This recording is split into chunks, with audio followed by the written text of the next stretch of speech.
Say hello to Škoda's cheapest electric car yet. This is the Elroq. It's a small to mid-size SUV designed to take on the BYD Atto 3, the Geely EX5 and a whole bunch of other rivals in this space. It's not due in showrooms officially until August or September this year, but we're getting a first drive here in closed conditions to see what it's like. Let's get started.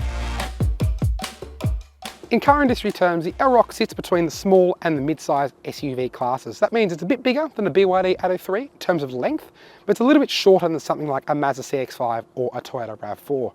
Now, this car shares quite a lot with the Enyaq, a larger SUV in Škoda's range. That's a proper Tesla Model Y competitor. This car is actually the same as that between the front and the rear wheels, which means the same great interior space, but actually on the outside it's a little bit shorter. Less overhangs, you'll notice that in the very sort of wheel at each quarter stance that this car has. A little bit stubby in its design, which means the best of both worlds. Small footprint on the outside, but also a super roomy interior on the inside. This car is the first Škoda to be sold in Australia with its new modern solid design language, which means a new front end you can see with those split matrix LED headlights on this one and that black panel between them. That's called the tech deck, not to be confused with those little skateboards you might have heard of or seen in a kid's store. But what do you think of the design? Let us know in the comments down below. Pricing for the Škoda Elroq starts from $54,990 plus on-road costs for the Select and $64,990 plus on-road costs for the 130 edition we're testing here. The base model is about $10,000 dearer than a top-of-the-range BYD Atto 3, which has more equipment but a 100km shorter range, yet it's aligned on price and features to a Kia EV3 or a Hyundai Kona Electric. You can find new and used examples of those cars for sale on Drive Marketplace now.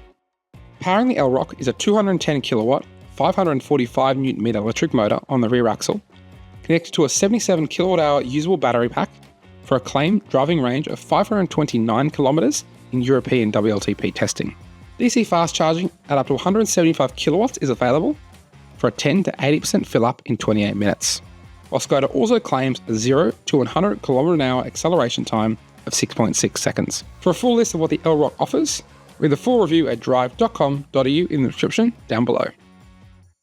Now, being a Škoda, there is a focus on practicality in this car. You've got 470 litres of claimed boot space in the back of the Elroq, which is actually pretty good for a small to mid-size SUV, and is pretty competitive with some of its peers in this class. But the real story is in some of the practical touches you get in this car, from the umbrella in the driver's door, as with all Škodas, to things like this boot divider here that can actually go from being your boot liner to a divider to stop stuff rolling around, to this net on the bottom of the passenger shelf that can actually work to store your charging cables, which is actually pretty handy. Plenty of storage space on the side. You've got bag hooks, lights, 12-volt sockets, all sorts of stuff that you'd ever need. And yeah, overall, super practical car in the back here, though to be honest, we'd expect no less from a Škoda. Also got a power tailgate on this spec here, which is close to what you get in the 130 Launch Edition.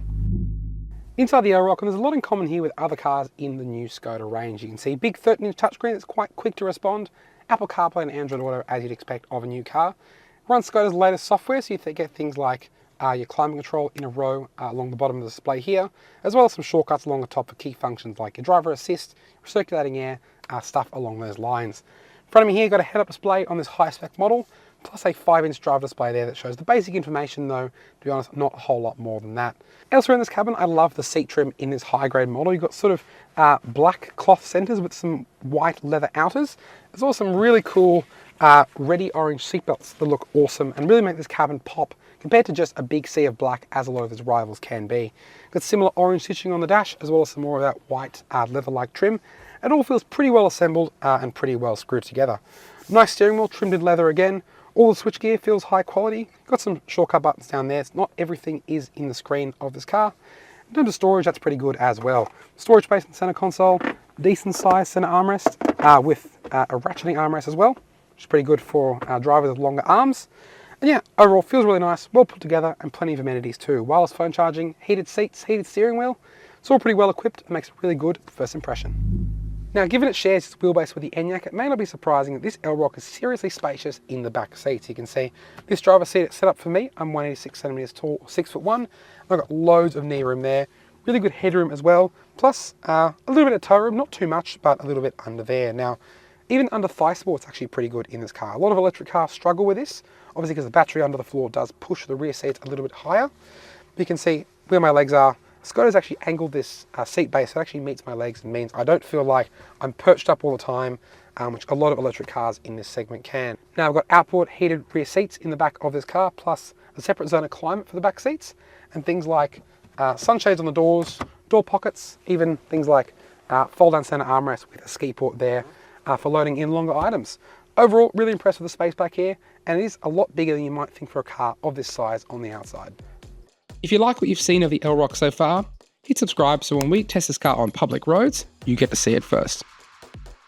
All right, behind the wheel of the new Skoda Elroq. Now, it's been a very quick drive today and all on a racetrack, as you can see behind me. So it's not the kind of place that you normally take a family SUV, but give us a taste of what to expect with this car when we get it onto public roads a little bit later in the year. Now, in terms of performance, you've got a single motor in the back there, 210 kilowatts of power, 0 to 100 kilometers an hour in less than 7 seconds. So it is a pretty sprightly car. It doesn't feel like an RS model, but it does the job pretty well, and it is pretty sprightly for an electric car. Now it's hard to assess the ride on a track like this. Obviously, there are no bumps, it's a racetrack, but we can hit some curbs and things and get a general feel that it's quite a supple, comfortable feel.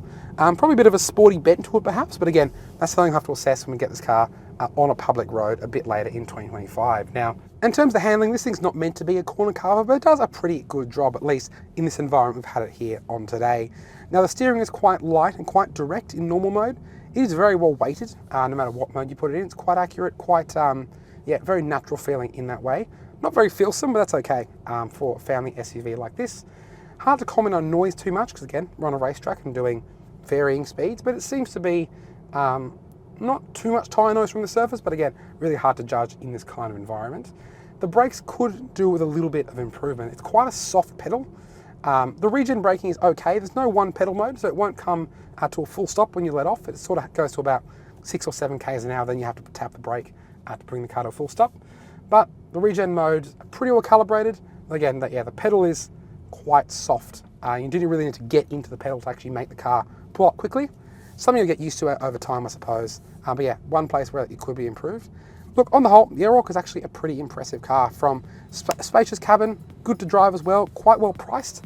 And yeah, keen to see this thing on Aussie roads later this year, and it should be a winner for Skoda in Australia.